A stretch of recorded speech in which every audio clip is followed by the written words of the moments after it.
میں شادی کے لیے تیار ہوں، سسکتی مدھم آواز پر اس کی نیند بھاری آنکھیں پٹ سے کھلیں۔ کون؟ وہ حیرت سے پوچھتا گھڑی پر ٹائم دیکھنے لگا اور رات کا 1 بج رہا تھا اور انجان نمبر سے وہ لڑکی کال کر کے شادی کے لیے مان گئی تھی۔ میں جانتی تھی تم جیسے رئیس زادے صرف عیاشی کرنے کے لیے ہم لڑکیوں کو استعمال کرتے ہیں۔ تم نے اپنے نمبر کے ساتھ نوٹ لکھا تھا کہ تم مجھ سے شادی کرو گے، تمہاری وجہ سے میری زندگی تباہ ہوگی اور میرے گھر والوں نے میرا جینا حرام کر دیا ہے اور تم اپنی بات سے پیچھے ہٹ رہے ہو۔ وہ چیخی تھی، ہمارے پاس اس کے جھٹکے سے اٹھ گیا تھا۔ 4 ماہ پہلے کا واقعہ آنکھوں میں فلم کی طرح چلا تھا۔ شاید شہد جیسے نرم بال اور اس کے لمبے بکھرے بالوں میں چھپا شفاف نرم و نازک سا وجود بے چین کر گیا۔ میں اپنی بات پر قائم ہوں، اپنا نام اور اپنے گھر کا پتہ بتاؤ، وہ بے ساختہ نرمی سے بولا۔ اس کے الفاظ پر دوسری جانب ایک پل کے لیے خاموشی چھا گئی۔ شاید اسے یقین نہیں تھا وہ مان جائے گا۔ اپنے گھر کا پتہ بتانے کے دوران وہ مسلسل روتی رہی اور ایسا لگا شاید جیسے قیامت گزر رہی تھی۔ کب آؤں تمہیں لینے؟ اس نے سوال کیا۔ وہ اس سے پوچھ بھی رہا تھا اور اب بھی وقت چاہتا تھا، سمجھ نہیں پایا کیا کرے، اچانک کیسا فیصلہ کرے۔ 3 دن بعد میرا نکاح ہے، خدا کے واسطے مجھے لے جاؤ، میں یہ ذلت نہیں جھیل سکتی۔ وہ پھٹ پھٹ کر رو پڑی اور اپنی جگہ ساکت رہ گیا۔ کال کر چکی تھی، اس نے الوداعی کلمات بھی نہیں کہے اور کیسے کہتی وہ دوسرے کو جانتی تک نہیں تھی۔ وہ تو سر پکڑ کر بیٹھا تھا اور 4 ماہ پہلے کا واقعہ پھر سے یاد آنے لگا۔ 4 ماہ پہلے، میرا موڈ نہیں ہے، پلیز، جوس بھی نہیں پینا چاہتا۔ حماس بیزار سا بیٹھا ہوا تھا اور بیٹا اس کے سامنے کولڈ ڈرنک کا گلاس رکھ دیا۔ میں اس بار زبردستی ٹور پر لائی ہوں اور اس لیے تمہارا موڈ آف ہے۔ ایٹ لیسٹ جو جوس پی لو اور ہمارے ساتھ پھر اپنے روم میں چلے جانا۔ بینا ملتجی لہجے میں بولی تو حماس گہری سانس بھرتے ہوئے گلاس تھاما تھا۔ بینا کی مسکراتی نظریں حماس کے وجیح چہرے پر، دلکش چہرے پر تھی۔ جوس میں ملا حرام مشروب اس کے میں مکس وہ میڈیسن کو ابھارنے لگا تھا۔ وہ اس کے دماغ پر اثر کر جا رہا تھا۔ وہ اپنی طلب پوری نہیں کرے گا، وہ تو مر جائے گا۔ اسے حواس کو ویسے ہی اس کے پاس صرف بینا ہوگی اور بینا اسے اپنا آپ سونپنے پر مجبور کر دے گی۔ اس کے ساتھ ایک پسندیدہ پرجوش رات گزار کر وہ اسی رات صدقے ہمیشہ کے لیے حماس کی ہو جائے گی۔ بہت آسان تھا، بہت زیادہ آسان کھیل تھا۔ روم نمبر اچھے سے بتا دینا، سنا ہے گرلز کالج کا ٹرپ آیا ہوا ہے، یہاں گیسٹ ہاؤس میں سٹے ہے ان اسٹوڈنٹ کا بھی۔ ایسا نہ ہو کہ یہ شہزادہ کسی اور کی باہوں میں بھر لے اور تم خالی ہاتھ رہ جاؤ۔ بینا کی ایک فرینڈ نے شوخی سے کہا تھا، حماس کو جب لڑکی کی ضرورت ہوگی تو وہ میرے پاس ہی آئے گا اور اس سے میلوں دور بیٹھ جاؤں، وہ مجھے ہی جانتا ہے اور ایسی ہیلپ صرف مجھ سے ہی لے گا۔ کسی ایری گیری کو اپنے قریب نہ کرنا اس کے بس کی بات نہیں۔ بینا مغرور لہجے میں بولی۔ کچھ فاصلے پر بیٹھا حماس اٹھ کھڑا ہوا۔ بینا چونکی۔ میں واک کرنے جا رہا ہوں بینا، وہ سرخ ڈوروں والی آنکھوں میں مسل کر بولا تھا اور بال پیشانی پر بکھرے ہوئے تھے۔ اس کی وجیح شاندار شخصیت پر کہیں نظر ٹکی تھی۔ وہ اپنی شکل و صورت اور شاہانہ انداز اور لباس کی وجہ سے ہزاروں میں نمایاں لگ رہا تھا۔ حماس، روم نمبر یاد رکھنا، مجھے کال کر لینا۔ بینا کی بار بار ہدایت پر رک کر پلٹا اور حیرت سے اسے دیکھا۔ میں بچہ نہیں ہوں بینا، so please focus on your friends, Hamas نے بھویں اچکا کر کہا اور وہاں سے چلا گیا۔ بینا اس کے انداز پر لوفروں کی طرح دل پر ہاتھ رکھ گئی تھی۔ یار، ہی از سچ اے ہاٹ بوائے، تمہارا کزن نہ ہوتا تو آج میں اسے کسی کا نہ ہونے دیتی۔ بہت ڈیشنگ بوائے ہے۔ بینا کی دوست پاگل ہو رہی تھی جب اس نے حماس کو دیکھا۔ جو بھی دیکھتا اسی کا دیوانہ ہوتا تھا۔ وجہ صرف اس کی سٹائلش پرسنالٹی تھی۔ وہ پیارا بھی تھا اور بھوری بھوری آنکھوں والا، مگر کچھ پیسے کی بھی چمک دمک۔ رئیس باغ کا بیٹا، اس کی ماں اس کی پیدائش پر ہی اللہ کو پیاری ہوگی اور اس کی وجہ سے ہی حماس کی شخصیت میں ایک بہت بڑا خلا رہ گیا۔ وہ بدتمیز بھی ہے اور وہ کبھی کبھی روڈ بھی ہو جاتا ہے۔ موڈ ہوتا تو بینا کے ساتھ ہوٹلنگ کرتا اور آؤٹنگ بھی کرتا، موڈ نہیں ہوتا تو واک کے لیے بھی اسے ساتھ لے جانا گوارا نہیں کیا۔ وہ گیسٹ ہاؤس سے نکل کر کچھ دیر واک کرتا رہا اور پھر ہلکی ٹھنڈی پرسکون ہوا میں بھی اس کا جسم اندھیکی آگ میں جلنے لگا۔ وجود میں تپش بڑھ رہی تھی۔ وہ گھبرا گیا اور گہرے گہرے سانس بھرتا ہوا زمین پر بیٹھتا چلا گیا۔ امایا، یہ ہم سب باہر جا رہے ہیں اور تم نہیں اٹھو گی؟ لڑکیوں نے کمرے میں جھانک کر اسے دیکھا۔ بستر میں دبکی، وہ جب سے پہنچی تھی بس سو رہی تھی۔ تم چلی جاؤ، میں نہیں جا سکتی، طبیعت ٹھیک نہیں، وہ کمزور آواز میں بولی اور اس کی دوست بھاگتی ہوئی کمرے میں داخل ہوئی اور پریشانی سے اس کا کمفرٹ اس کے منہ سے ہٹایا۔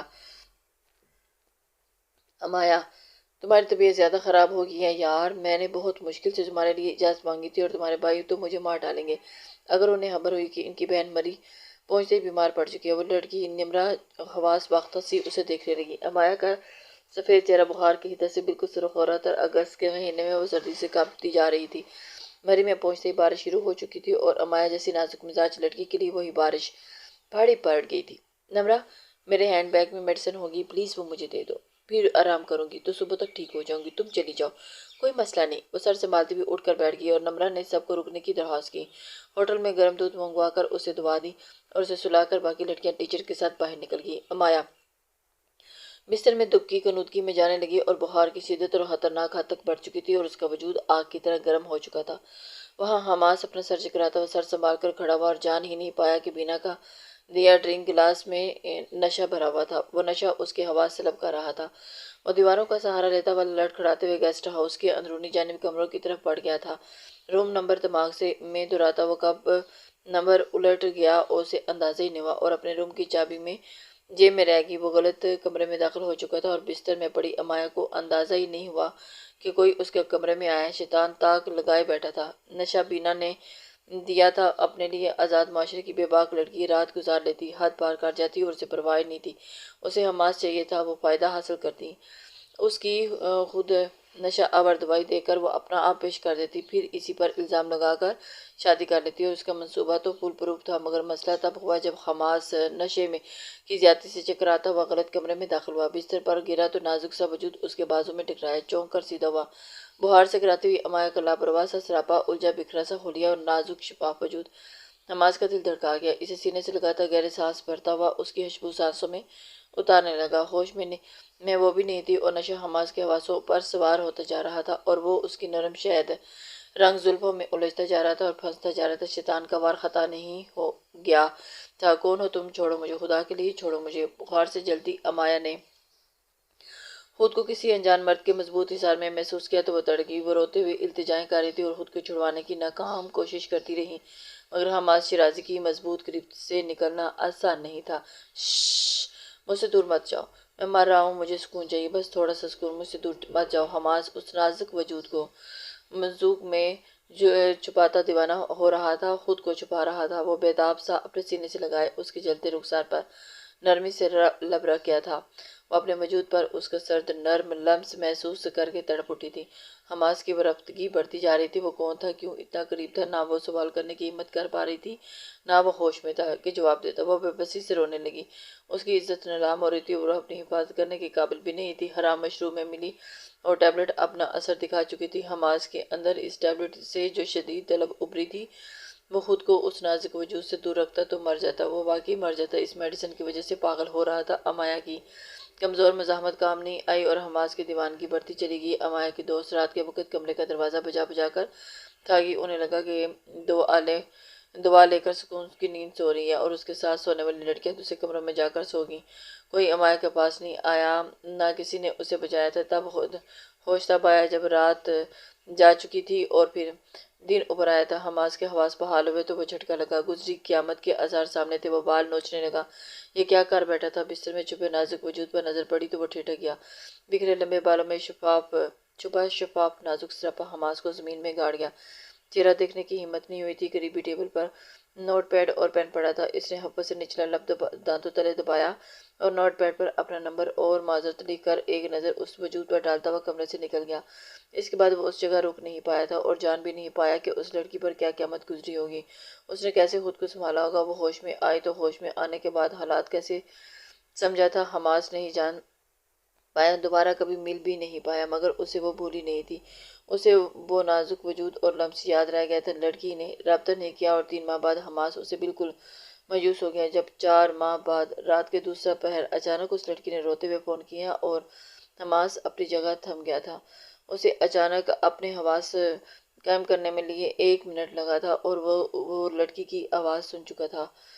اس نے جیسے ہی اس کو فون کیا تو وہ پھر تم نے میرے ساتھ اچھا نہیں کیا اور آج میں تمہاری اس کی سزا بھگت رہی ہوں۔ آپ کو یہ نکاح قبول ہے؟ مولوی کے پوچھنے پر امایا کا وجود لرزنے لگا۔ سادہ سے چہرے سے سرخ لباس میں گھونگھٹ ڈالے وہ انوکھی دلہن لگ رہی تھی۔ نہ کوئی ہار سنگار، نہ چہرے پر رونق، بس سرخ لباس تھا اور وہی کافی تھا۔ جواب دو امایا، اس کے بڑے بھائی نے ایک رخت لہجے میں بولتے ہوئے کہا اور اس کا بازو سختی سے دبایا کہ وہ سسک اٹھی۔ کیا آپ کو یہ نکاح قبول ہے؟ مولوی نے پھر سے سوال دہرایا اور اسے یہ نکاح قبول نہیں تھا، مگر انکار کرنے کی ہمت بھی نہیں ہو رہی تھی اور اس کی آنکھوں سے آنسو گرنے لگے۔ وہ انتظار کرتی رہ گئی کہ وہ ظالم نہیں آیا تھا۔ اپنی عزت نفس روند کر خود کال کی تھی اور خود درخواست کی تھی، التجا کی تھی، پھر بھی نہیں آیا۔ اس کا وجود بے جان ہونے لگا۔ امایا، اس کا دوسرا بھائی آگے ہوا۔ یہ نکاح نہیں ہو سکتا۔ بھاری مردانہ آواز پر سب چونک گئے تھے۔ دراز قد وجاہت شاہکار کا سب کو چونکا گیا تھا اور اس کے پیچھے دو اونچے لمبے مرد گن لے کر چوکنے کھڑے تھے۔ تم کون ہو بھائی؟ دلہن کے بھائی نے حیرت سے پوچھا۔ تو اس لڑکی کا نکاح میرے علاوہ کسی سے نہیں ہو سکتا، وہ سنجیدگی سے بولتا دلہن کی جانب قدم بڑھا گیا۔ گھونگھٹ میں چھپی امایا سہم کر اسے دیکھنے لگی۔ میں حماس شیرازی ہوں۔ آئی ایم سوری، میں لیٹ ہو گیا۔ وہ اس کے قریب جھک کر آہستگی سے اپنا تعارف دے گیا تھا۔ امایا ساکن ہوئی۔ کیا وہ وہی تھا جسے آنا تھا، جس کا وہ انتظار کر رہی تھی، جس نے اسے رسوا کیا تھا؟ وہ اسے کوئی عیاش بد فطرت مرد سمجھ رہی تھی، مگر وہ جوان تھا، بہت خوبصورت لڑکا، ٹو پیس پہنے، وجیح، دلکش۔ تمہارا دماغ خراب ہے کیا؟ دولہا غصے سے دھاڑا اور اس کے کچھ بولنے سے پہلے ہی گن مین اس کی طرف مڑے تھے۔ جان پیاری ہے تو چپ چاپ سائڈ پر ہو جاؤ، ورنہ مجھے ہمیشہ کے لیے چپ کروانا آتا ہے۔ وہ سپاٹ لہجے میں بولتا ہوا مولوی کے سامنے اطمینان سے بیٹھ گیا تھا۔ نکاح شروع کروائیے۔ اس کے الفاظ زیادہ مولوی کی توجہ ہٹے کٹے ان باڈی گارڈز پر تھے۔ مہمان اچک اچک کر تماشا دیکھنے لگے اور مولوی گھبرا گیا تھا۔ دلہن کے بھائی ایک دوسرے کو دیکھتے لب پیچ کے تھے اور انہیں بدکار بہن سے چھٹکارا چاہیے تھا اور جان چھڑانی تھی، اسی لیے وہ چاہے کوئی بھی ہوتا اور انہوں نے اس کے ساتھ ہی اس کا نکاح کروانا تھا۔ چاہے کس کے ساتھ بھی وہ نکاح کر کے اسے اس گھر سے رخصت کر دیتے، وہ اسے مار دیتے اگر لوگوں کا ڈر نہ ہوتا۔ مجبوراً شادی کر رہے تھے، ہمیں نکاح کرنے پر اعتراض نہیں۔ حق مہر کی رقم اب 5 لاکھ ہوگی، طلاق دی یا دوسری شادی کی تو 10 لاکھ۔ دونوں بھائیوں نے لمحے میں فیصلہ کیا اور لمحے بھر میں رقم بھی طے کر ڈالی۔ دلہن پتھرا گئی۔ اس کے بھائیوں نے پوچھا نہیں، وہ مرد اچانک کہاں سے آیا، کون تھا؟ وہ ذلت سے زمین میں گڑ گئی۔ اتنی بوجھ تھی کیا؟ اتنی تھک چکے تھے، ایسا لگا تھا ہجوم میں اس کی بولی لگائی گئی تھی، اور جس کا پیسہ زیادہ تھا اسے لڑکی مل گئی۔ اور یہ بھی تو بتاؤ، وہ لڑکی کو مارنے کی صورت میں کیا پیسہ ہوگا؟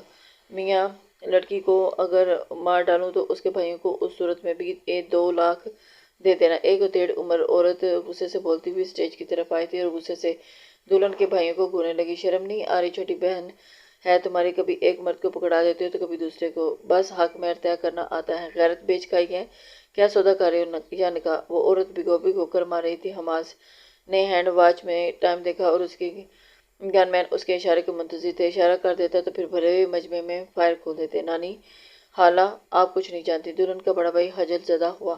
لوگ باتوں کے تاثرات بدل رہے تھے۔ دلہن کے بھائی اتنے بھر چکے تھے کہ کسی بھی لمحے لوگوں میں بہن کا قصہ سرِ عام کر دیتے۔ میں بھلے ان پڑھ اور جاہل ہوں، اتنا ضرور جانتی ہوں کہ لڑکی کی مرضی نہ ہو تو نکاح نہیں ہوتا۔ بے حس انسان، بہن میں سے رسماً ہی پوچھ لو کہ کس سے نکاح کرنا ہے اسے۔ عورت نے اسے شرم دلائی۔ اس کے الفاظ پر پہلے سے موجود 40 برس کا دولہا بھی گردن اکڑا کے آگے ہوا تھا، یعنی اسے پورا یقین تھا کہ لڑکی اسی سے شادی کرے گی۔ مولوی ہوں کے ساتھ دلہن کو دیکھنے لگا۔ حماس کی نظریں بے ساختہ سرخ آنچل میں چھپی اس نازک سی لڑکی پر جا رکی تھی اور اسے خود بلا چکی تھی۔ شاید ہاں کہے یا پھر شاید اسے ذلت کا بدلہ لینے کے لیے سب کے درمیان انکار کر دے۔ ہاں، وہ اس حرکت سے بے عزت بھی ہو جاتا، مگر برداشت کرنے کو تیار تھا۔ اگر تم مجھے انکار کرو گی تو چپ چاپ اٹھ کر چلا جاؤں گا، لیکن ہاں کہو گی تو یہاں مجھے کوئی روک نہیں سکتا۔ میں نے جرم کیا تھا، میں ازالہ کروں گا۔ میں تمہیں رخصت آج کروا کے لے جاؤں گا، فیصلہ کر لو۔ وہ نرمی سے سرگوشی کرتا ہوا برف کا مجسمہ بنی امایا کے وجود میں ہلچل مچا گیا۔ حماس نے اشارہ دیا۔ مولوی نے جھٹ پٹ سے سب پوچھ کر دوسرا نکاح نامہ تیار کیا اور ایک بار پھر دلہن سے سوال کیا، کیا تمہیں نکاح قبول ہے؟ اس آخری جملے پر وہ اس بار سر جھکا کر جی بول گئی۔ 3 بار اعتراف کیا اور 3 بار خود کو مارا تھا اور پھر نکاح نہیں ہوا تھا۔ اسے لگا تھا کہ اسے اس کا قتل ہوا ہے۔ سرِ عام ہزاروں میں دستخط نہیں کر پائی تھی، لاکھ کوشش کے وجود بے جان ہو گیا تھا اور اس کے بھائی غصے سے اسے سائن کرنے کا بول رہے تھے۔ حماس کو اس کھلے آزاد جگہ پر لگے شامیانے اور اس میں بیٹھے ڈھیروں لوگوں سے الجھن ہوئی۔ دسمبر کا ٹھٹھرتا ہوا مہینہ تھا اور اس رات تو سردی بھی بہت تھی۔ اس کے ہاتھ سردی سے برف ہو رہے تھے۔ وہ حیران تھا کہ باقی سب کیسے سکون سے بیٹھے تھے اور سب کو چھوڑ دلہن کیسے بیٹھی تھی۔ اس نے سر جھکا کر بیٹھی ہوئی لڑکی کو دیکھا اور ہاتھ بڑھا کر اس کا نازک چھوٹا سا سر ہاتھ تھاما۔ مولوی چونک گیا، باقی سب بھی حیرت سے اسے دیکھنے لگے۔ وہ انک پین کی نیلی انک سے اس کے انگوٹھے کو رنگتا ہوا سائن کی جگہ پر اس کا انگوٹھا لگاتا چلا گیا۔ وہ منع نہیں کر پائی، وہ نکاح قبول کر چکی تھی، نکاح مکمل ہو گیا۔ محفل میں حیرت اور تمسخر کے ملے جلے تاثرات پھیل گئے تھے، یعنی وہ 7 پردوں میں رہنے والی معصوم سی لڑکی ایسی نکلی کہ 2 مردوں کے لیے آئے اور اس کو ایک کو اس نے پسند کیا، نکاح کیا اور ظاہر کیا کر رہی تھی کہ جیسے صدمے میں ہے، مطلب اس پر ظلم ہوا۔ ایسا شاندار ظلم، بڑی سی گاڑی، شفاف رنگت اور بھوری آنکھوں والا لمبا چوڑا کسی ڈراموں کے ہیرو جیسا لڑکا، خود اس سے نکاح کیا، کیا ظلم تھا! واہ بھائی! وہ حالہ جو نکاح روکنے آئی تھی بڑبڑاتے ہوئے پلٹ کر چلے گی۔ حماس بھی اٹھ کھڑا ہوا اور مگر وہ نہیں اٹھ پائی۔ وہ جہاں بیٹھی تھی وہیں گڑ گئی، آدھی مار گئی تھی۔ دل چاہا تھا چیخ چیخ کر روئے اور سب کو بتائے کہ وہ جبراً مسلسل کی زد میں ہے۔ وہ شاندار مرد جو سب لوگوں کو شہزادہ لگ رہا ہے، وہ اسے 4 ماہ پہلے ہی ذلت کے گڑھے میں دھکیل چکا تھا اور اس روز کے بعد آج تک وہ سکھی نہیں ہوئی۔ چیخ چیخ کر بتانا چاہتی تھی کہ اس پر ظلم ہوا ہے۔ اس کے بھائیوں نے اسی وقت کھانا کھول دیا۔ مہمان پیٹ بھر کر کھانے لگے اور چھوٹا سا علاقہ شامیانے لگے اور دیگوں کی ٹھنک ٹھنک ٹھنک میں بچوں اور عورتوں کا شور شامل ہو چکا تھا۔ کسی کی توجہ دلہن پر نہیں تھی۔ حماس اس ماحول سے وحشت زدہ ہوا اور جھک کر دلہن کا ہاتھ مضبوطی سے تھامتا ہوا اسے اپنے ساتھ کھینچتے ہوئے گاڑی تک لایا۔ وہاں دلہن رخصت نہیں ہوئی تھی، گھر سے نکالی گئی تھی، ذلیل کر کے، تماشا بنا کر، مگر ہاں شادی ہوگی۔ بھائی صاحب آپ کا اکلوتا بیٹا ہے، ایسے کیسے ایک کم ذات کو اٹھا کر لے آیا؟ پوچھو تو صحیح لڑکی کون ہے، ذات کیا ہے، کس گھرانے سے ہے؟ زیورات اور مہنگے لباس میں سجی سنوری عورت جو حماس کی پھپھو نعیمہ بیگم تھی، تنور سے سستے سرخ لباس میں سر جھکا کر کھڑی لڑکی کو دیکھ رہی تھی۔ میں ان ٹپیکل چیزوں پر یقین نہیں رکھتا۔ میں نکاح کر چکا ہوں، اب طلاق دینا مشکل ہے۔ وہ بات بنا گیا تھا اور تفصیل کیا بتاتا جب خود ہی کچھ نہیں جانتا تھا۔ حماس پلیز، یہ سب کیا ہے؟ کیا ایمرجنسی تھی جو مجھے بتائے بغیر نکاح کر لیا؟ شیرازی صاحب نے خفگی سے بیٹے کو دیکھا تھا اور لڑکی پر نظر ڈالنا ان کی شان کو گوارا نہیں تھا۔ ان کی ملازماؤں کے لباس میں بھی اس لڑکی کے کپڑوں سے کہیں مہنگے اور اچھے ہوتے تھے۔ میں آپ کو سب بتا دوں گا، ابھی مت چھوڑیں۔ ماں بھی میرے کمرے میں لے جائیں پلیز۔ ہیٹر آن کر لیجیے گا، بہت سردی ہے۔ وہ اپنی پرانی آیا کو بلا کر بولا اور ادھیڑ عمر نرم مزاج عورت دلہن کو دیکھنے لگی۔ لڑکی تو کم عمر اور بے حد خوبصورت تھی، مگر چہرے کے تاثرات اتنے سپاٹ تھے کہ انہیں گمان ہوا کہ وہ پتھر کی بنی ہے۔ وہاں کیا بات ہو رہی تھی، کوئی کیا کہہ رہا تھا، اسے شاید فرق ہی نہیں پڑ رہا تھا۔ آ جائیں دلہن، آپ کو حماس بیٹا کے کمرے میں لے چلوں۔ وہ نرمی سے بولتے ہوئے اس کے بازو پکڑ کر آگے بڑھی۔ نعیمہ بیگم نے ابرو اچکا کر چڑھا کر لڑکی کو اندازہ دیکھا جو چابی کی گڑیا لگ رہی تھی۔ اب بتاؤ کیا بات ہے؟ شیرازی صاحب نے ان کو جاتے ہی اس سے سوال کیا تھا، مگر وہ سنجیدگی سے نعیمہ بیگم کو دیکھنے لگا۔ اس کا اشارہ سمجھ کر وہ لب بھیجی اور اٹھ کر وہاں سے چلی گئی۔ میں نے اس لڑکی سے فوراً فورسڈ ریلیشن بنایا ہے۔ شی از انوسینٹ۔ میں اسے یوز کر کے اب نہیں چھوڑ سکتا۔ حماس خفت سے نظر جھکا کر بولا تھا، جبکہ شیرازی صاحب اس کے ڈھکے چھپے الفاظ پر ہکا بکا رہ گئے۔ تم نے اس لڑکی کو، oh God, how could you date حماس؟ وہ بے یقینی سے سوال کر رہے تھے۔ میں تب سوبر نہیں تھا، ڈرنک تھا اور خفت میں بولا تھا۔ تم نے ڈرنک کی تھی؟ پھر سے تم نے کہا تھا وہ تمہاری اور پہلی اور آخری غلطی ہے۔ شیرازی صاحب غصے ہو گئے تھے۔ اسے پہلی اور آخری غلطی میں ہی یہ غلطی ہوئی ہے۔ آئی سویئر میں تب ہوش میں نہیں تھا، میں نشے میں۔ وہ وضاحت دے رہا تھا۔ شیرازی صاحب جھٹکا کھا کر رہ گئے تھے۔ اس نے زندگی میں پہلی بار نشہ کیا اور اس میں ایک لڑکی کے ساتھ زیادتی بھی کر چکا تھا، اور نشے میں کسی کو ہوش نہیں ہوتا، اس لیے نشہ حرام ہے۔ تم اپنی اس غلطی کو ڈیفینڈ مت کرو۔ شیرازی صاحب کے ٹوکنے پر وہ بے بسی سے سر جھکا گیا۔ ڈیفینڈ نہیں کرا، غلط کیا تھا اس لیے نکاح کر لیا۔ کچھ توقف کے بعد بولا تو شیرازی صاحب نے بیزاری سے سر جھٹکا۔ واٹ ایور، میں اس نکاح سے خوش نہیں ہوں۔ وہ لڑکی اچھی یا خاندانی نہ ہوئی تو نسل تباہ کر دے گی۔ وہ حساب کتاب میں چلنے والے انسان تھے، دور کی سوچنے لگے۔ حماس گہرا سانس بھر گیا۔ ہیٹر میں میری طبیعت خراب ہوتی ہے۔ کمرے میں داخل ہوتے ہی امایا نے مابی کو ٹوک دیا۔ وہ بتانا چاہتی تھی کہ سلیپ آن کرنے والی ہے اور اس نے طبیعت خراب نہیں ہوگی، مگر وہ چھوٹی سی لڑکی کسی خرانٹ عورت کی طرح پتھریلے تاثر چہرے پر سجا کھڑی تھی۔ کھانا لاؤں؟ وہ نرمی سے پوچھنے لگی۔ مجھے کچھ نہیں چاہیے، وہ تڑک کر بولی۔ مابی اپنا سا منہ لے کر رہ گئی تھی۔ حماس اسی وقت کمرے میں آیا تھا اور اس کا رویہ مابی کے ساتھ دیکھ کر اس کے ماتھے پر بل پڑے۔ آپ جائیں، بس کچھ ضرورت ہوا تو میں بتا دوں گا، حماس نے نرمی سے کہتے ہوئے انہیں بھیج دیا۔ مابی سے ایسا رویہ مت رکھنا دوبارہ، میرے لیے بہت قابل احترام ہے۔ وہ اسے سمجھا رہا تھا، میرے لیے نہیں۔ میں نہ تمہاری عزت کرتی ہوں نہ ہی تمہارے عزیزوں کی، وہ سرد میری سے بولی، اور حماس کو اس چھوٹی سی لڑکی کا اتنا سرد رویہ حیران کر گیا تھا۔ ہم دونوں کا کچھ وقت پہلے نکاح ہو چکا ہے اور ہماری شادی ہوئی ہے، اور شادی بھی تمہاری مرضی سے۔ اب تمہیں عزت کرنی چاہیے۔ وہ ناک چڑھا کر جتاتے ہوئے لہجے میں بولا۔ نخریلا اور باپ کا اکلوتا بیٹا تھا، ہمیشہ اپنے اچھے لکس کی وجہ سے لوگوں میں مقبول رہتا تھا۔ یہاں تو الٹی گنگا بہہ رہی تھی۔ اسے خود نکاح کا کہہ کر اسی کی بیوی بن جانے کے بعد وہ نخرے دکھا رہی تھی، اور وہ صرف اس لیے برداشت کر رہا تھا کیونکہ وہ غلطی کر چکا تھا، وہ گناہ کر بیٹھا تھا، ازالہ کرنا چاہ رہا تھا۔ یہ شادی کرنا میری مجبوری تھی، تمہیں میں جانتی تک نہیں، اور تم سے نکاح کس کافر کو کرنا تھا؟ وہ تلخی سے بول رہی تھی۔ تم نخرے کسے دکھا رہی ہو؟ میں نے گناہ کیا ہے میں مانتا ہوں، مگر میں تب تو ہوش میں نہیں تھا، تم نے احتجاج کیوں نہیں کیا؟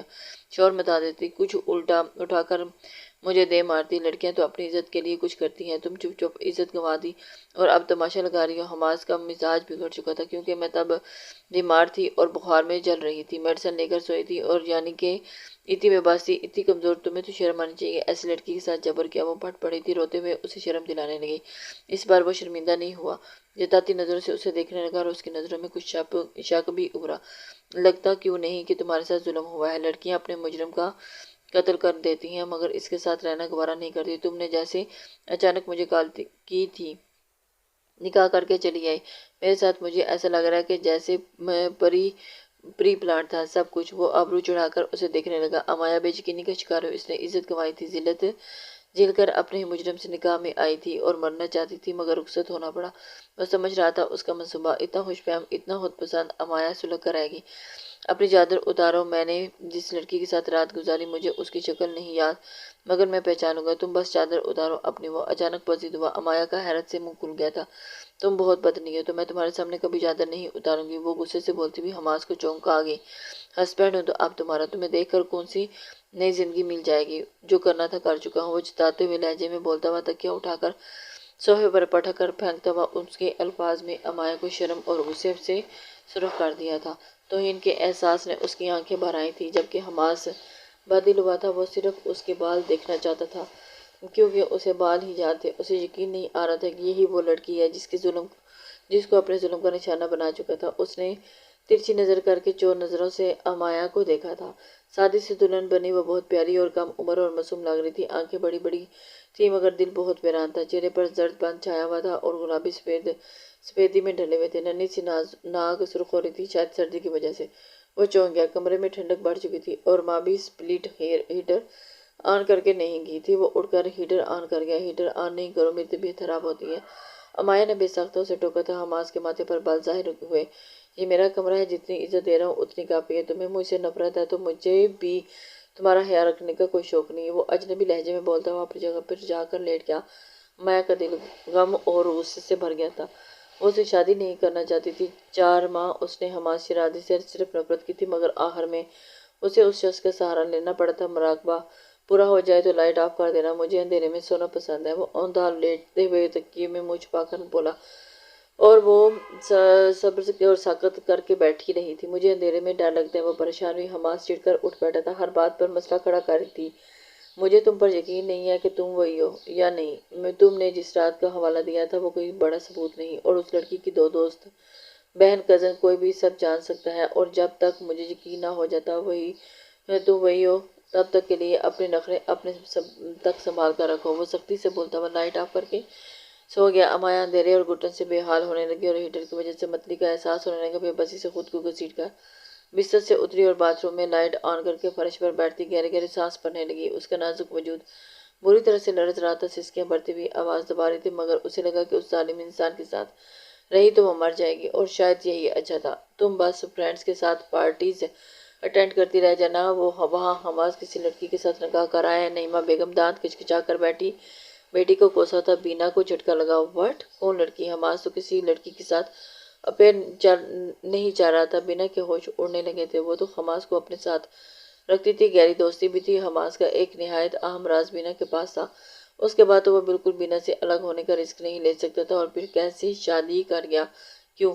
وہ اٹھ کر اس کمرے کی طرف بھاگی۔ نعیمہ بیگم بڑبڑا کر آئے گی، حماس اس لڑکی کے لیے بہت محتاط لگ رہا تھا، وہ خوفزدہ تھی، اور اب بینا کی شیرازی ولا میں جگہ نہیں رہی۔ اور تم نے شادی کر لی؟ مطلب نکاح کسی کمتر لڑکی سے، وہ بھی اچانک؟ وہ اس حماس کے سر پر پہنچی تو سانس پھولا ہوا تھا۔ حماس نے چونک کر اسے دیکھا۔ ہاں، نکاح کر چکا ہوں، اس نے بولتے ہوئے نظریں گھما کر پیچھے بیڈ پر بیٹھی امایا کو دیکھا تھا۔ بینا نے ٹھٹک کر اس کی نظروں کا تعاقب کیا۔ کم عمر خوبصورت سی لڑکی سپاہ چہرے لیے بیٹھی ہوئی تھی، اس کا سادہ سرخ لباس رنگت بہت شفاف تھی، جلد کسی بچے کی طرح شفاف ملائم تھی، اور چہرے کے تاثرات بہت سرد تھے۔ بینا کو حیرت ہوئی، حماس شیرازی جیسے لڑکی سے شادی کر کے وہ ایسے سرد سی بیٹھی تھی، اس لڑکی میں تم نے کیا دیکھا حماس؟ بینا نے دانت کچکچا کر سوال کیا تو وہ کندھے اچکاتا ہوا پرفیوم سپرے کرنے لگا۔ کچھ دیکھا ہی تو نہیں تھا، اس لیے نکاح کر بیٹھا، حماس نے بگڑے ہوئے موڈ کے ساتھ بولتے ہوئے ایک ترچھی نظر بیزار سی بیٹھی ہوئی امایا پر ڈالی۔ تمہیں کہاں ملی یہ لڑکی؟ تم جانتے ہو اگر میں نے زبان کھولی تو ماموں تمہیں اس گھر سے کیک آؤٹ کر دیں گے۔ اوہ، تمہاری یہ سو کارڈ بیوی ابھی تمہیں ڈائیورس مانگ لے گی۔ بینا نے لفظ چبا کر بات مکمل کی۔ ایکچولی بینا، وہ پرفیوم کی بوتل پٹک کر غصے سے اس کی طرف مڑا تھا، تم پلیز یہاں سے چلی جاؤ ورنہ میں کچھ الٹا سیدھا بول دوں گا، پھر تم ہرٹ ہو جاتی۔ حماس کا دماغ خراب ہو رہا تھا اور بدلحاظی سے بولتا ہوا بینا کو ٹھٹکنے پر مجبور کر گیا تھا۔ کیا وہ اپنی بیوی کے سامنے اسے چپ کروانا چاہتا تھا؟ وہ لب کھینچتی ہوئی غصے سے پلٹ کر چلی گئی۔ امایا بیزاری سے نیم دراز ہوئی اور پوری رات وہ سو نہیں پائی تھی، خالی پیٹ وامٹنگ کر کر اس کی حالت خراب ہو رہی تھی۔ ہوپ اور ڈپریشن کی وجہ سے اس پر بیزاری چھا رہی تھی۔ حماس نقص سا تیار کمرے سے نکل گیا۔ امایا کو رونا آیا۔ اس نے بے حس انسان نے خود ناشتہ کیا اور تیار ہوا اور چلا گیا، امایا کی فکر نہیں کی۔ اس کی پرواہ کسے تھی؟ حماس کمرے سے نکل کر ماں بیوی کے پاس پہنچا اور وہ کچن میں کھانا تیار کروا رہی تھی۔ اسے دیکھ کر متوجہ ہوئی۔ ماں بھی، پلیز کچھ لائٹ سا بنوا کر وائف کو بھیج دیں اور ملازمہ سے کہیے گا کہ اسے کھلا کر ہی واپس آئے، چاہے سختی کرنی پڑے، اور آپ شام تک فری ہوں گی نا؟ تو کوئی وہ اس کو پوچھتا ہوا آگے بڑھا تھا۔ وہ کپ لنکس بند کرتا ہوا سنجیدگی سے سوال کیا، جی بیٹے میں تو فارغ ہی ہوں، آپ کو کوئی کام تھا؟ ماں بھی نے نرمی سے سوال کیا، شاپنگ کے لیے جانا ہے مجھے، گرلز کی شاپنگ کا کوئی آئیڈیا نہیں ہے، وائف کے لیے جو بھی ضروری چیزیں ہوں گی آج شاپنگ کر لیتا ہوں۔ اسے چیپ ریڈ ڈریس میں دیکھ کر مجھے تو الرجی ہو گئی ہے، وہ ناک چڑھاتا ہوا جھرجھری لے کر بولا۔ ماں بھی مسکرا دی، جی ٹھیک ہے، میں ابھی دلہن کے لیے کھانا تیار کرواتی ہوں۔ ماں بھی نے ملازمہ کو اشارہ سے بلوایا، گڈ، اور پلیز اسے کھانا ضرور کھلائیے گا، عجیب رونی سی صورت بنا کر بیٹھی ہوئی ہے۔ وہ لاپرواہی ظاہر کرتا ہوا سرسری لہجے میں بولا اور آگے بڑھ گیا، اور ماں بھی نے لاپرواہی میں چھپی ہوئی فکر کو محسوس کر کے مسکرانے لگی، جی اماں۔ یہ ملازمہ کے پیغام پر اسٹڈی روم میں پہنچی اور سامنے حماس کا رئیس مغرور باپ ٹانگ پر ٹانگ چڑھائے بیٹھا ہوا تھا۔ وہ سنجیدگی سے انہیں دیکھنے لگا۔ بیٹھو، تم سے بات کرنی ہے۔ وہ سنجیدگی سے اس کی بات کا جائزہ لینے لگے اور دل اکتا غیر تھا، صرف چہرہ ہی اچھا تھا ورنہ لڑکی کسی قابل نہیں تھی۔ امایا ان کی ہدایت پر خاموشی سے ایک صوفے پر ٹک گئی تھی۔ کب سے جانتی ہو میرے بیٹے کو؟ اس نے تم پر ظلم کیا، کیا وہ بتا چکا ہے؟ وہ گلٹی ہے، مگر تم بتاؤ کون ہو، کیا مقصد لے کر آئی ہو؟ وہ ترش اجنبی لہجے میں سوال کر رہے تھے۔ امایا کے لب سختی سے پیچھے تھے، میں نہیں جانتی آپ کے بیٹے کو، اس نے مجھ پر ظلم کیا اور اس کا کوئی میں دعویٰ نہیں کر سکتا، اسے گلٹی ہونا بھی چاہیے تھا کیونکہ اس نے اپنی تسکین کے لیے میری زندگی برباد کی ہے۔ آپ نے کیا پوچھا؟ میرا مقصد میرا بس چلے تو میں اسی وقت اسے جہنم میں چلی جاؤں، جہاں اپنے مجرم کو ہنستا ہوا مسکراتا ہوا دیکھ کر میرا دل جلتا ہے۔ امایا پھٹ پڑی تھی اور اس کے بعد اسے کیا کرنا تھا وہ سمجھ بھی نہیں سکی تھی۔ اس کا امایا کا دل رویا تھا، پھر جہاں رہنے کی کیا وجہ؟ شیرازی صاحب کے ماتھے پر بل پڑے تھے۔ امایا بے بسی سے لب کاٹنے لگی تھی، میری یہ مجبوری یہ ہے کہ آپ کے بیٹے نے مجھے کسی قابل نہیں چھوڑا، میں تو شادی کرنے کے قابل بھی نہیں رہی، میرا ٹھکانہ نہیں رہا۔ وہ ضبط سے بول رہی تھی، what the hell, typical lame excuses, یہاں سے جانے کی کیا قیمت لوگی؟ میں تمہیں بلینک چیک دیتا ہوں، جاؤ اپنی زندگی جیو۔ میرے بیٹے سے نے غلطی کی اور اس کی اتنی بڑی سزا نہیں بنتی کہ ایک لوور کلاس لڑکی سے ساری عمر بنا رہے۔ شیرازی صاحب کے جملوں نے امایا کے سر میں شدید درد کیا تھا، نکاہت اور کمزوری کے ساتھ ایک بوجھ سا اس کے اعصاب پر پڑا تھا۔ سامنے بیٹھا ظالم مرد چاہتا تھا کہ وہ اکیلی زندگی بسر کرے اور اس کے بیٹے جیسے کئی جنگلی مردوں کا شکار بن جائے۔ اگر مجھے یہاں سے جانا ہی ہے تو پھر بلینک چیک کی بجائے اپنے بیٹے سے ڈائیورس پیپر سائن کروا دیجیے گا تاکہ میری واپسی کا کوئی راستہ نہ رہے۔ ڈائیورس پیپرز کی کیا ضرورت ہے؟ تماشا لگائے بغیر چلی جاؤ، ساتھ نہیں رہو گی تو نکاح بھی نہیں رہے گا۔ شیرازی صاحب اطمینان سے بولے تو امایا کا دل چاہا کہ کچھ اٹھا کر اس سنگ دل مرد کے سر پر دے مارے۔ آپ کے بیٹے کی حرکت نے مجھے پہلے ہی بتا دیا تھا کہ اس کے خاندان میں جائز رشتوں کی کوئی اہمیت نہیں دی جاتی، بس وقت گزارا جاتا ہے، اس لیے آپ کو نکاح کا مطلب تک نہیں پتا۔ وہ تلخ لہجے میں بولتی ہوئی کمرے سے نکل گئی، جبکہ اس کی زبان کی تیزی پر شیرازی صاحب تو دانت کچکچا کر رہ گیا۔ اپنے کمرے میں پہنچ کر امایا بے سختہ رو پڑی اور سر گول گول چکرا رہا تھا، اور ماں بھی کمرے میں داخل ہوئی تو وہ منہ پر ہاتھ رکھے ہوئے باتھ روم کی طرف بھاگی تھی۔ ٹیبل پر کھانے کے برتن رکھتی ہوئی ماں بھی نے باتھ روم میں آتی بکائیوں کی آواز پر ٹھٹک کر سر اٹھایا تھا۔ وہ باتھ روم میں سے نکلی تو چہرہ بالکل سفید ہو رہا تھا، ہانپتے ہوئے گرنے والی تھی۔ جب ماں بھی نے آگے بڑھ کر اسے تھما تو اسے سنبھالا اور بستر پر لٹا کر پانی دیا۔ سوال کرنے کی ضرورت نہیں رہی، نرمی سے اس کی پشت تھپکتی رہی اور اس کی حالت سے نالاں ماں بھی کو گود میں سارا کے سمیٹ کر لیٹی ہوئی تھی۔ کھانا کھانے دلہن پیٹ میں کچھ جائے گا تو بہتر رہے گا، ماں بھی نے آہستگی سے کہا تھا۔ وہ ہلی ہلی نظروں سے اسے دیکھنے لگی اور آنکھوں میں آنسو تیر رہے تھے۔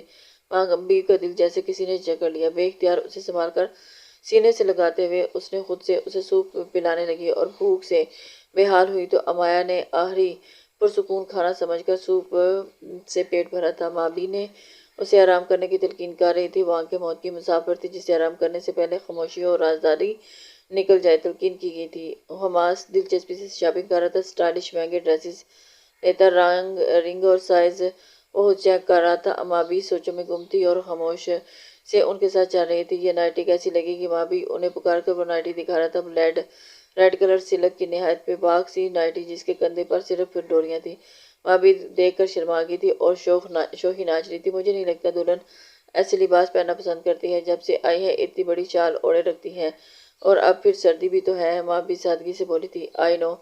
وائف نے شور مچا دینا، بہت روڈ لڑکی ہے، میں نے اپنی لائف میں اس جیسی پریٹی بٹ کولڈ لڑکی نہیں دیکھی، اور اس کی سائز ویک سی دکھ رہی ہے، جھرجھری لے کر آ گیا، ان کے لیے کوئی گرم شال لے لیں۔ میں دیکھ رہی تھی بہت کمزور ہے، ہاتھ پیر اور ناخن نیلے رہتے ہیں۔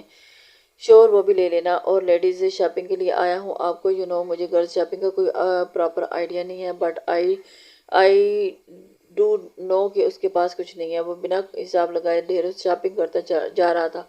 پیچھے چلتے باڈی گارڈز کے ہاتھ میں شاپر بیگ بھر چکے تھے۔ مابی نے گہرا سانس بھرا۔ وہ شاہ خرچ تھا، شاہانہ مزاج رکھتا تھا، اور ایسا ہی تھا۔ اس کی حرکتیں عجیب نہیں لگ رہی تھی، مگر انہوں نے پہلی بار اتنا پرجوش اور خوش دیکھا تھا، اور اس کی خوشیاں دعائیں دیتی اس کے ساتھ چلنے لگی۔ فارغ ہو کر ملازمہ کی بات پر حماس کے چہرے کا رنگ اڑا۔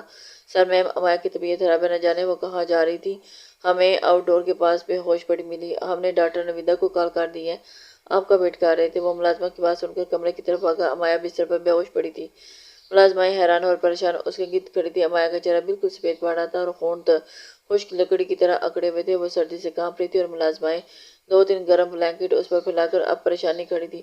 سوری، میں ٹریفک جام میں لیٹ ہو گیا تھا، اور شیرازی ہاؤس کی فیملی ڈاکٹر نویدا بھی پہنچ چکی تھی۔ حماس فکر مندی سے امایا کو دیکھ رہا تھا۔ آپ اف یو ڈونٹ مائنڈ کچھ دیر کے لیے آپ سب باہر جائیں، مجھے چیک اپ کرنا ہے۔ ڈاکٹر نویدا کی نظر حماس پر تھی۔ وہ چونک کر سر ہلاتا ہوا کمرے سے نکل گیا، مگر دل وہی رہ گیا تھا، فکر سے بھرا، بے چین سا۔ بھائی صاحب، پچھلے 2 گھنٹوں سے اس لڑکی کی وجہ سے گھر میں ملازمین نے تماشا کھڑا کیا ہوا ہے، میری بات کو بھی اہمیت نہیں دی، لنچ تیار کرنے کی فکر نہیں ہے۔ سب کہہ رہے ہیں کہ حماس نے انہیں سختی سے ہدایت دی ہے کہ اس لڑکی کا خیال رکھا جائے۔ شیرازی صاحب کے پاس بیٹھی نعیمہ بیزاری سے بول رہی تھی۔ شیرازی صاحب نے آنکھوں سے لگاتا چشمہ اتار کر ٹیبل پر رکھا اور حماس کو دیکھنے لگے۔ وہ پریشان سا ان کے قریب پڑے صوفے پر آ بیٹھا۔